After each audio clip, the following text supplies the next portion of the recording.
So a little background. I was arrested a month before the Columbia building takeovers at the site of the gymnasium that Columbia was building in Morningside Park. There were 6 activists from Harlem and 6 Columbia students. And we thought it was a foregone conclusion the gym was going to go up, but we wanted to make a moral statement. It was like a form of civil disobedience. And what you have to remember is there were these really traumatic events that preceded the Columbia strike. I got the timeline. The end of January 1968, the Tet Offensive, which reveals that the war in Vietnam is not being won and all these deaths are for nothing. Then Dr. King was assassinated April 4th, and the Columbia strike was April 30th. And 60 different cities went up in flames. And I still remember that night because I was coming home from visiting my father in the hospital where he was dying of cancer and came back to my apartment where my girlfriend and 2 other friends were sitting by the TV. Dr. King was killed. My girlfriend was African American. My 2 friends were white, and everybody's totally traumatized. Then we hear banging on garbage cans, and we think we're going to go down and do whatever. And it was a group of mostly African American kids from the nearby housing project banging in garbage cans, singing "We Shall Overcome." We went, got garbage cans and joined them, and we marched up and down the west side until we got to Times Square with 1,000 people.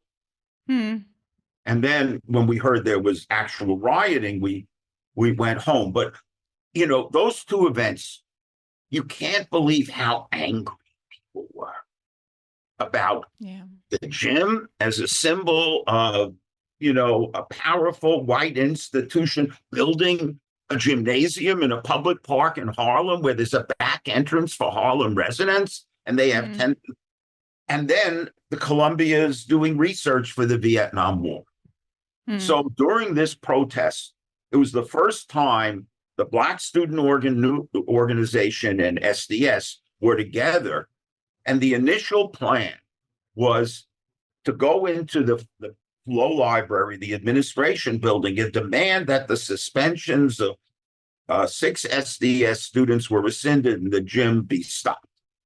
There were security guards at the entrance, and I was always at the front because I was an athlete in school, and I have a little thug in me. So I was always at the front. If there was going to be action, I was always there. So we made a split-second decision not to overpower the security, and somebody yelled to the gym site. So 500 people suddenly veer out of Columbia to, where the gym was being built, and we started tearing down the fence, and we actually tore down most of it. Then the police came, and somebody yelled, "Let's take a building." And we ended up going into Hamilton Hall. So there's 400 people in Hamilton Hall. And I remember giving a speech. And I was very involved in trying to not only fight the gym site, but fight Columbia expansion and displacement of local people. And I said, we've been fighting Columbia expansion ever since I came here in 1962. And we've lost every battle. Now we have them by the balls. Don't let go. And there were all these rumors that there were people from Harlem and other outside agitators coming into the building with guns. And I still remember Juan Gonzalez, who was in SDS, a famous Daily News reporter now. And SDS, just to clarify, that's Students for a Democratic Society. That was the predominantly white anti-war organization. So Juan and I go to the building, and a black guy, maybe in his late 20s, early 30s, came up to us and said, "Are you ready to die today?" So with New York, Brooklyn bravado, why don't I say, well, maybe we are, but I don't think our friends are. So we went back, and then there were all these arguments taking back between the Black student organization, who wants to barricade the building, and the white students who want to leave it open so they can educate people. And it was very painful for me because my girlfriend was in the Black student group, and which was very complicated being in an interracial relationship in those days. Let's put it that way. So I got disgusted and said, I'm going to get something to eat. When I came back, a half an hour later, the white students had been kicked out of the building. The Black students had barricaded it, and they had the dean in the office and wouldn't let him out. So then the white students took 4 buildings. And this protest lasted for 7 days. And I was in a complicated position because, again, my girlfriend is in the occupied building. And also, there were all these football players and wrestlers who were trying to blockade the building and keep food from getting in. So I became there's counter protest.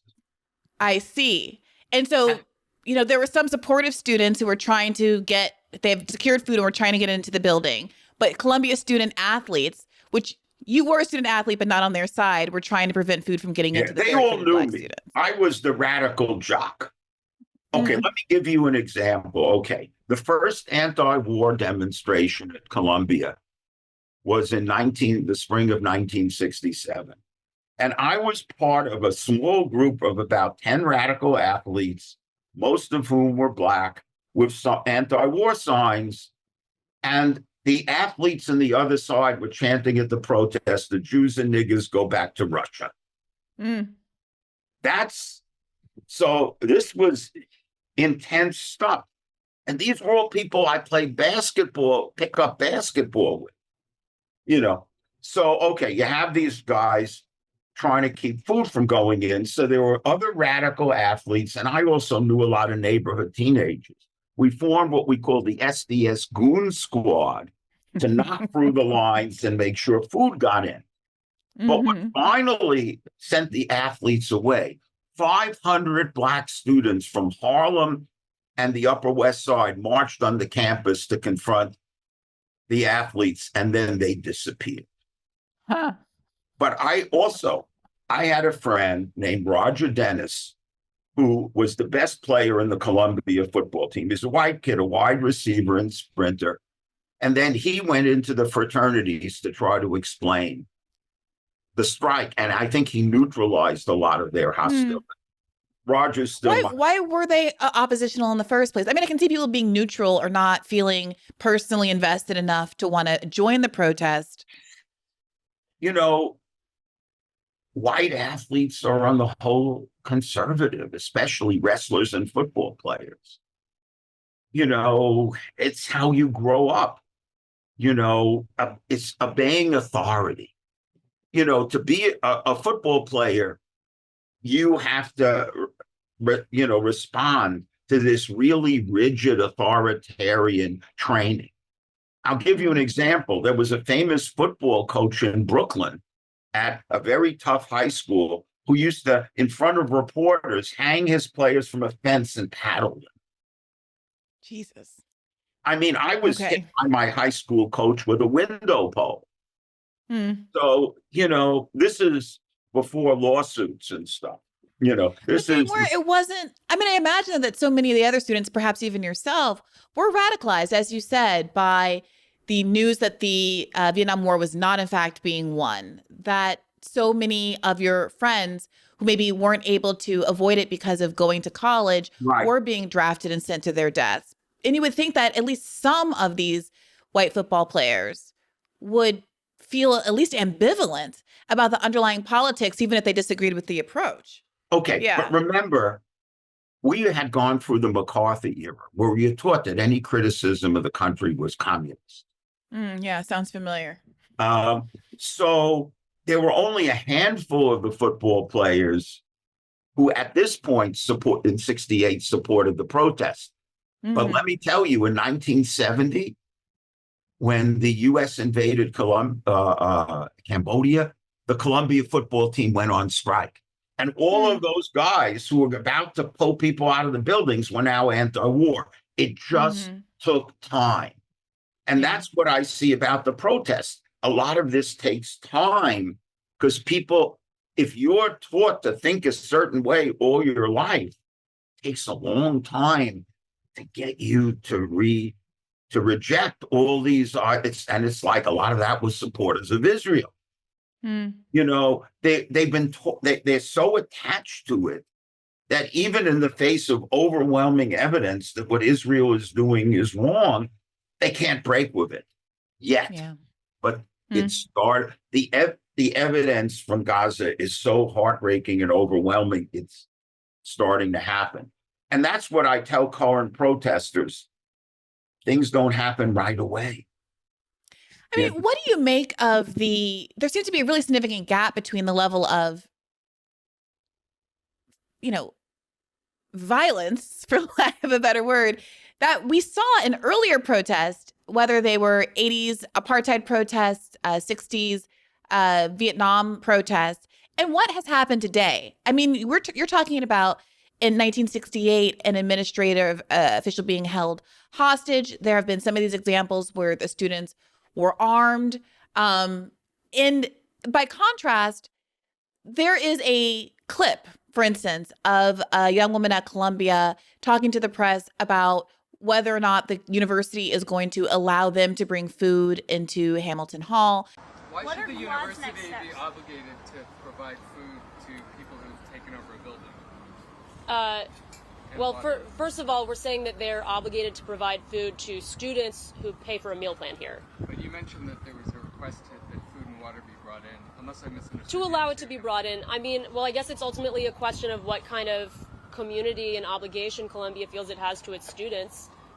Do you want students to die of dehydration and starvation or get severely ill, even if they disagree with you? If the answer is no, then you should allow I mean, it's crazy to say because we're on an Ivy League campus, but this is like basic humanitarian aid we're asking for. Like, could people please have a glass of water?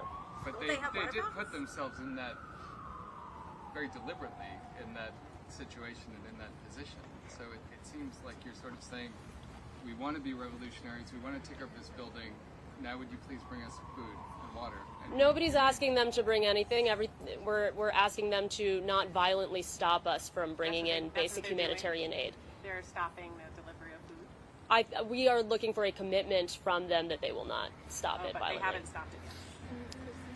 Well, I don't know to what extent it has been attempted, but we're looking for a commitment. That's been widely derided by people on the right and liberals who are not supportive of these protests as kind of crazy, and she's out of touch, and she's so privileged she thinks the university needs to provide her food.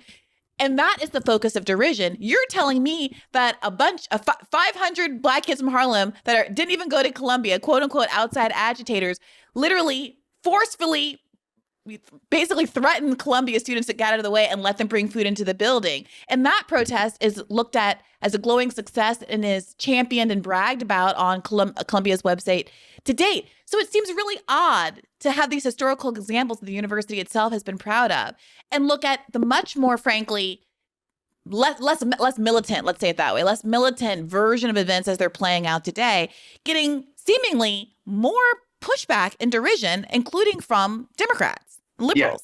Yeah. Well, one thing you have to remember, after Dr. King was assassinated, there were riots in 60 different cities. So the level of violence in the society was so much greater at that time that, this seemed like light stuff compared to people, looting stores, having shootouts with police, throwing stuff at firefighters. But there's short memories in terms of what that was like. The Black Lives Matter movement, which was an enormous movement, was overwhelmingly peaceful, but people try to make it seem like the looting that took place in a few places, made it out of bounds.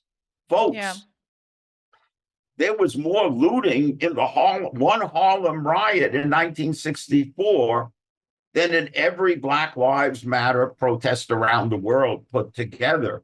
And Harlem was dwarfed by Watts, Detroit, and Newark.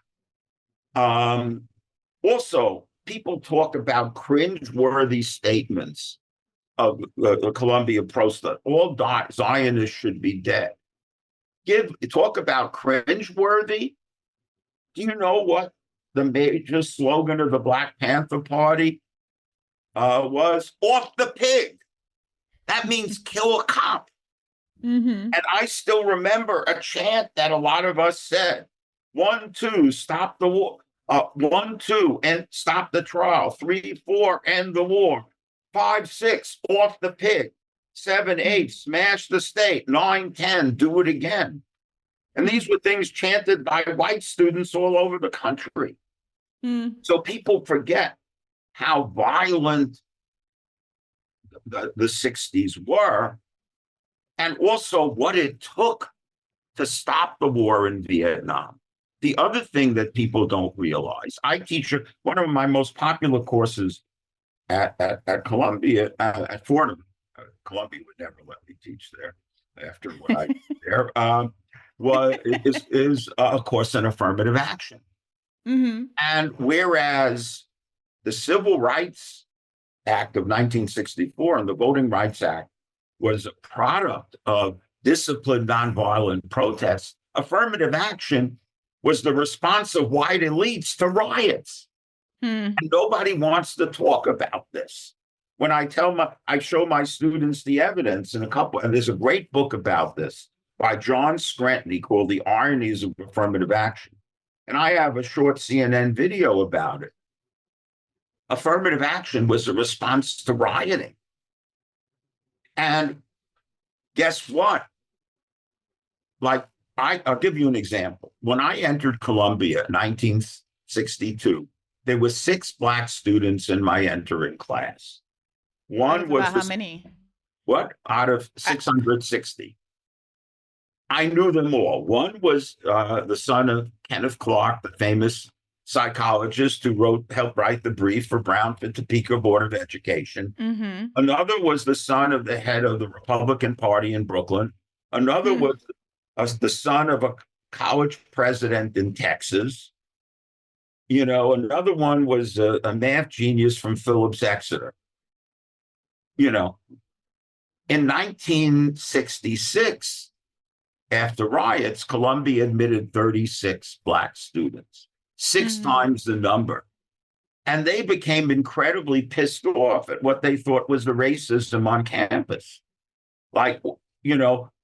Several of them joined the fraternity Omega Psi Phi, the Qs. And they had a part of that is getting a brand on your arm. Yeah. And so the Columbia Humor magazine had an article making fun of them, saying these were initiation rituals from an African tribe. So some of the Black students burned the Humor magazine in front of the student center. Did they really? Yes. And I used to hang out with them. What happened to them? They burned down the Human magazine. They weren't expelled because these kids, these Fordham kids. Nothing. These Fordham kids who just occupied Lincoln Center got expulsion letters. They were told they can't come back to their dorms. They're barred from commencement. They're barred from their classes. Yeah. They're barred from final exams. They were pressing their expulsion letters up against the glass at the Lincoln Center, all for just occupying peacefully an art space. Right. And I actually, if this goes through, I have an extra room in my house to put up one of the students. Oh, that's wonderful. But this is what it was like. And I used to see. I was an ex-athlete, and I was a pretty good basketball player. So I used to play ball with them. Plus, they knew my girlfriend, and for the moment, they were okay with this. Although they tried to hit on her privately because she was really cute. But so what I would do is sit with them these 6 black guys, a number of them, they weren't from these elite backgrounds. They were from like my background, working class, middle class. They're big guys. Some of them were athletes, but even the ones who weren't, they weren't from the upper echelon. So they'd sit on the wall outside the Columbia Student Center and watch white students speed up as they walk by. They loved scaring the white students. So I really enjoyed watching this. So I'd sit with them and watch them scare the white students. I mean, yeah, go ahead. It's but the times, it was very different. So, but the thing about it is, these protests are not going away. The more you practice, no, you got to remember something. Two things. One, this generation, when they were in high school, were leaders of the Black Lives Matter. They have a lot of organizing experience. They also some of them were in like the women's marches. But the other thing is, there are a lot of Palestinian students at these great universities, and many of them have lost 10, 15 relatives in Gaza, and they're talking to their friends, and they're showing the pictures on TikTok and Instagram. Yeah. These students are not giving up. Plus, as another reporter asked me, don't these students think they have something to lose? I said, what do they have to lose? Climate catastrophe around the corner, another Trump presidency. Do you know what rents are like in New York now? Hey, YouTube. Thanks for watching. Just a reminder that this is a podcast. You can catch an extra premium episode every Monday for $5 a month at patreon.com/badfaithpodcast. That's patreon.com/badfaithpodcast for $5 a month, an extra episode every week. Additionally, please do consider liking this video, subscribing to this channel. It helps us out. It helps independent media beat the algorithm. We appreciate you. And as always, keep the faith.